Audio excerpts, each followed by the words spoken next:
بسم اللہ الرحمن الرحیم۔ السلام علیکم سامعین کرام، آپ دیکھ رہے ہیں سیدہ وائس چینل اور میں ہوں آپ کی دوست سیدہ۔ میری اللہ پاک سے دعا ہے کہ میرے دیکھنے سننے والے جہاں کہیں بھی رہیں اپنے حفظ و امان میں رکھیں۔ ایک ٹھنڈا نیم تاریک کمرہ ہے جہاں چراغ کی روشنی ٹمٹما رہی ہے۔ اس ٹمٹماتے چراغ کے ساتھ ہی ایک شخص کی زندگی کا چراغ بھی گل ہونے کو ہے۔ قریب ہی اس کا خدمت گزار ماں باپ بے چین کھڑا ہے۔ یہ وہی ماں باپ ہے جو کچھ عرصہ پہلے مشہور زمیندار اور آتش کدے کے نگران بزرگشان کا اکلوتا بیٹا تھا، اور بزرگشان اپنے اس اکلوتے بیٹے پر جان چھڑکتا تھا۔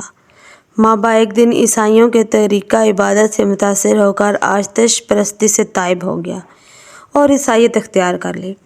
کچھ عرصہ بعد عیسائیت کے مرکز ارضی شام پہنچا، جہاں اپنے اس راہب آقا کی خدمت میں رہنے لگا۔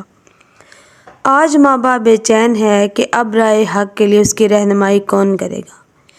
ایسے میں درویش نے اکھڑی ہوئی سانس میں مخاطب کیا اور کہا، اے حق کے متلاشی بیٹے، میں اس وقت تمہیں کیا مشورہ دوں کہ اس دنیا میں مجھے کوئی ایسا شخص نظر نہیں آ رہا جس کے پاس میں تجھے بھیجوں۔ البتہ اب اس آخری نبی الزمان کا ظہور ہونے والا ہے، جو صحرائے عرب سے اٹھ کر دین حنیف کو زندہ کرے گا۔ اس کے دونوں شانوں کے درمیان مہر نبوت ہوگی۔ وہ ہدیہ قبول کر لے گا لیکن صدقے کو اپنے لیے حرام سمجھے گا۔ اگر تم اس پاک نبی کا زمانہ پاؤ تو اس کی خدمت میں ضرور حاضر ہونا۔ یہ کہہ کر اس درویش نے آخری ہجکی لی اور ہمیشہ کے لیے آنکھیں بند کر لیں۔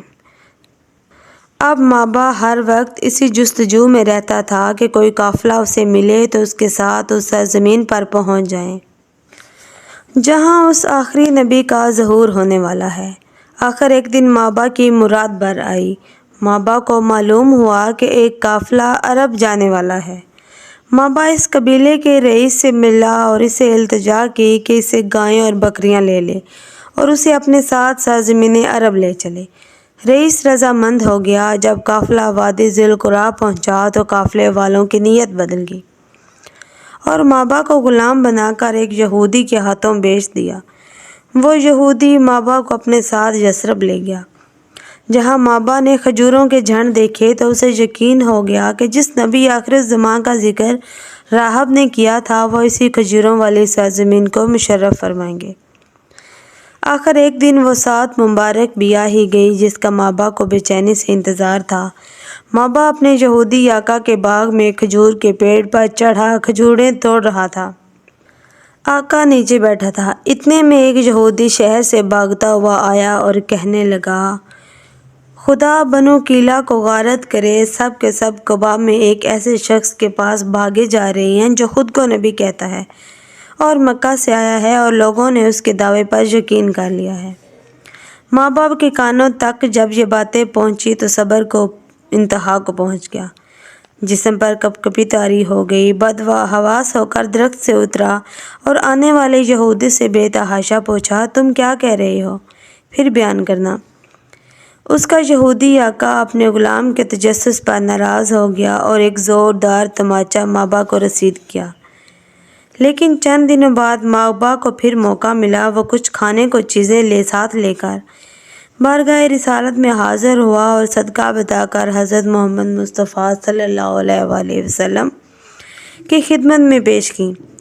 لیکن نبی پاک صلی اللہ علیہ وآلہ وسلم نے وہ چیزیں خود نہ کھائیں بلکہ صحابہ کرام میں بانٹ دیں۔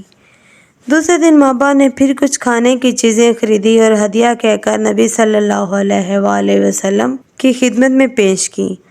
حضرت محمد صلی اللہ علیہ وآلہ وسلم نے ہدیہ قبول کر لیا، لیکن ابھی ایک نشانی اور باقی تھی، یعنی مہر نبوت کا مشاہدہ۔ ماں باپ کو بھی یقین نہیں ہوا تھا، یہاں تک کہ خود حضرت محمد صلی اللہ علیہ وآلہ وسلم نے ماں باپ کی دلی کیفیت جان لی اور اپنے پشت مبارک سے کپڑا ہٹا دیا۔ ماں باپ نے بے اختیار مہر مبارک کو چوم لیا اور آنکھوں سے بے اختیار آنسو بہنے لگے۔ حق کے متلاشی یہ نیک مرد حضرت سلمان فارسی الخیر کے نام سے مشہور ہیں۔ لیکن سلمان فارسی اب تک غلامی کے زنجیروں میں جکڑے ہوئے تھے اور کسی طرح چھٹکارا نہ ہوا تھا۔ ایک دن حضرت محمد صلی اللہ علیہ وآلہ وسلم نے ان سے فرمایا، سلمان، تم اپنے آقا سے اپنی قیمت طے کروا لو اور اپنی خلاصی کروا لو۔ سلمان نے یہودی آقا سے اپنی قیمت طے کروا لی تو اس نے 40 اوقیہ سونا اور 300 پودے لگانے کا مطالبہ کیا۔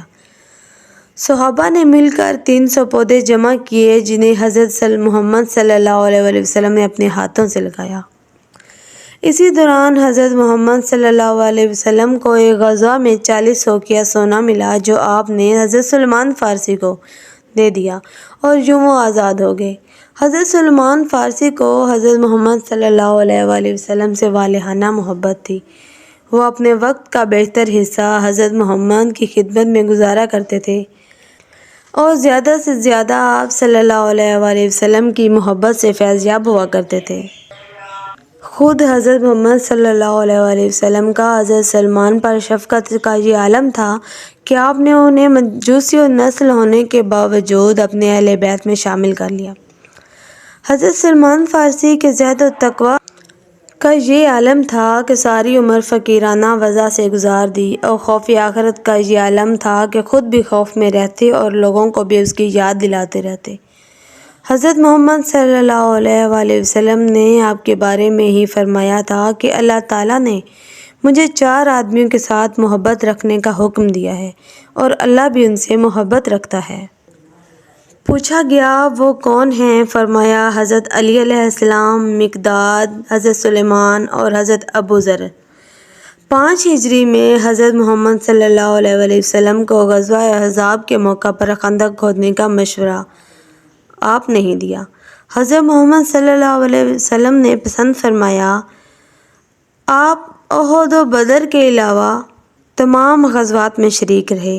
ان کا شوق شہادت دیکھ کر ایک مرتبہ حضرت محمد صلی اللہ علیہ وآلہ وسلم نے فرمایا کہ جنت 3 آدمیوں کا اشتیاق رکھتی ہے، علی علیہ السلام، عمار رضی اللہ تعالیٰ عنہ اور سلمان فارسی رضی اللہ تعالیٰ عنہ۔